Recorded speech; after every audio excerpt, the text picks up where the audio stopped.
How's it going, everyone, and welcome back to Rangers Rundown. The Rangers win the opening game of the season, defeating the Tampa Bay Lightning 3-1. A little bit of revenge from that Eastern Conference final loss from last season, and it feels so good. Before we hop into this game, just a few notes beforehand.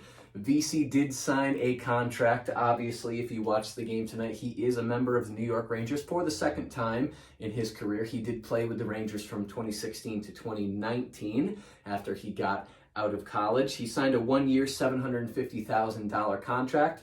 He looked good tonight. I don't know if he got onto the scoreboard or not. I don't believe he did, but it's only a matter of time. He looked pretty good. Tenorti was claimed off of waivers by Chicago. So goodbye, Tenorti. Not really going to miss Jared Tenorti. Think he's a slight net negative on the ice. So Chicago, have fun. Before the game began, when I was watching the pregame show, they said that the Rangers have the second youngest D-core in the entire National Hockey League, only second to Buffalo, who has the youngest D-core. And you know what? Tonight, they kept Tampa Bay off the scoreboard pretty much the entire game. They also kept them pretty low in shots as well. So for a young D-core, this team played pretty darn well. The lineup tonight, Kreider, Zibanejad, Kakko. So Kakko did play most of the game on that top line. Panarin, Trocheck, and Kravtsov, who would unfortunately only play 10 minutes of the game, maybe a little less. Lafreniere, Hedl, and Gaudreau on the third line, and then VC, Carpenter, Reeves rounding out the lineup for the fourth line. Lindgren, Fox, Miller, Trouba, Jones, Snyder. Unless there's an injury, that is going to be your D-core as long as Jones plays well. I can see them pulling Jones out of the lineup if after 20, 25 games he's not doing so hot. But if he plays well, this is your D-core for the whole season, and they played pretty well. Shesterkin was in net with Halak as the backup, so why don't we launch right into this game. Starting with Tampa Bay, getting some of the earlier chances in the game, but the Rangers' fourth line during their first shift had the best offensive zone time of all four lines. Gallant just rolled lines 1, 2, 3, 4 to start, and the fourth line ended up with the best first shift of the game. The first line with some good pressure, though, about 3 minutes in, Zibanejad with a good shot, foreshadowing his success throughout the rest of the game. 3.5 minutes in, Kravtsov with a chance for a breakaway, but he was knocked off balance, couldn't quite find his way to the net. 5 minutes in, Reeves with a huge hit. That got the crowd going, his first big hit of the season. And then shortly after that, Kravtsov got hit by Hedman and ended up going to the locker room and would not come back to the game. He's classified with an upper body injury, so we'll see if Kravtsov plays or he makes the trip with the Rangers on Thursday and Friday when they head out west a little bit. First line with a great shift after that, great puck possession. Miller is just hungry for a goal. He had like 3 or 4 shot attempts on that shift.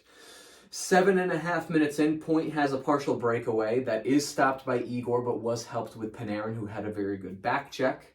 Gaudreau walks into the slot for a chance. Shesterkin with a couple of great saves in close, 9 minutes in. Halfway through, the shots are only 4-3 in favor of Tampa Bay. So yes, Tampa Bay out shooting the Rangers to start the game, but only by 1, and not that many shots from either team early in the game. Gaudreau held behind the net, but there was no call. Probably should have been. But this game had so many penalties in it. One more power play probably wouldn't have made much of a difference. Kakko, strong move to the circle and a backhand try. Just under 7 minutes left, Zibanejad gloves down a puck and gets it to the front. There's a scramble in front, one of 2 net front scrambles, both of which would not net for a goal for the Rangers, but exciting to see. 16-13, Chernak takes a holding penalty. Zibanejad has a one-timer, Trocheck has a slap shot, Kreider has a tip-in try. They're in the offensive zone pretty much the entire power play, but can't quite get it behind Vasilevsky. Stamkos has a try right after that. End of the first period, we are scoreless, but the shots are 14-8 in favor of the Rangers, and the Rangers are winning 85.7% of the faceoffs in the game. They won the last 11 faceoffs of the first period. I think by the end of the first period, Rangers were winning 11 out of 13 faceoffs. It was something absolutely ridiculous. They ended the game winning 63.8%. That might be the highest that number is the entire season. So fantastic to start the season there. That might be as high as it gets over the next 81 games. We get into the second period. Like I said, Kravtsov not on the bench, upper body injury. He wouldn't play the rest of the game. Lafreniere gets promoted to his spot on the second line, playing on his off wing. Now, this is very interesting because a lot of the fan base has really wanted Lafreniere to just move to the other side. Yes, he's a left wing, but the Rangers need help on the right, and Lafreniere, he's young, he can do it, learn the other side of the ice. Maybe tonight is foreshadowing for that to happen, especially if Kravtsov is out for another couple games. Give Lafreniere a little more time to cook on that right wing, especially with the player as good as Panarin. He's going to get his chances. Tampa Bay with an early chance for the second period in a row. 2:07, Trocheck takes a holding penalty. The first penalty kill unit, Trouba, Miller, Gaudreau, and Carpenter. A lot of different penalty kill units the Rangers were throwing out there. I won't say a lot, but their penalty kill is a little bit more interchangeable than the power play is. Power play one, you're always going to see the same 5 players out there, but their penalty kills can be a little different depending on who was just on the ice and things like that. But Trouba, Miller, Gaudreau, Carpenter for that one. 3:25, Zibanejad, shorthanded goal. If you're a betting person and you bet that the first goal of the season for the Rangers would be shorthanded, I'm sure you just won a good chunk of change. Assisted by Trouba and Miller. Rangers controlling play for a long time shorthanded. Tampa Bay's power play did not look fantastic tonight. Beautiful move to the front of the net backhand. If you didn't watch the game, definitely watch the highlights. It is a beautiful goal. Lindgren makes a good move to break up a Stamkos pass after that. And then the fourth line generating a little bit more offense, which is good to see. 8:02, Miller takes a tripping penalty and Gaudreau takes an elbowing penalty, both against the same player. So Hagel of the Tampa Bay Lightning drawing 2 penalties in the same shift. So Tampa Bay gets a 5-on-3 power play for 2 minutes. Shesterkin makes a great save on a cross-ice pass, but very quickly after that at 9:09, Stamkos would score a power play goal. You figure that was going to happen. It's the only goal Tampa Bay was able to score tonight. They needed it to be 5-on-3 in order to score. I'm going to sleep easy tonight. Tampa Bay still gets 53 seconds of power play time since it was a 5-on-3, but the Rangers would kill that off. 9 minutes left in the period. Panarin has a breakaway that was stopped. 12:33, Colton takes an interference penalty. Tampa Bay has a shorthanded 2-on-1 during that Rangers power play that was broken up. The Rangers end up not scoring on that power play, so they are 0 for 3 at that point in the game, but 13 shots on the power play. The power play was just owning the offensive zone and peppering Vasilevsky with these shots, but he's one of the best goalies in the world. He's going to stop most of them. Trouba has a late blast from the point, but we get to the end of the second period. The shots are 32-16 in favor of the Rangers. After 2 periods, the Rangers are doubling Tampa Bay in shots. I mentioned in my preseason wrap-up looking forward to the season video that the Rangers were in the bottom of the league last year in terms of shots per game. 39, that is absolutely where they need to try and sustain for most of the season. Are they going to get close to 40 shots every single game? No. Should they try? Absolutely. Shoot the puck. Good things happen when you shoot the puck. Just like that.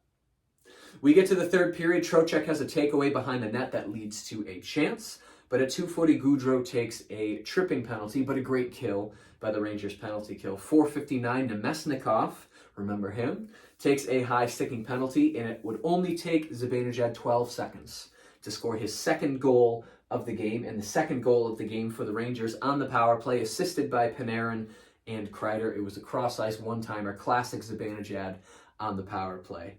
The second line keeps the pressure going with a great shift after that Zibanejad goal. The crowd was going absolutely crazy. 6:42, Carpenter takes a holding penalty, and this is where you think, okay, if Tampa Bay scores here and they tie the game, all of a sudden we're not feeling so happy. You know, we still have bad juju from the postseason just a couple months ago. But Zibanejad with a shorthanded chance. VZ and Lafreniere getting a little power or a penalty kill time there.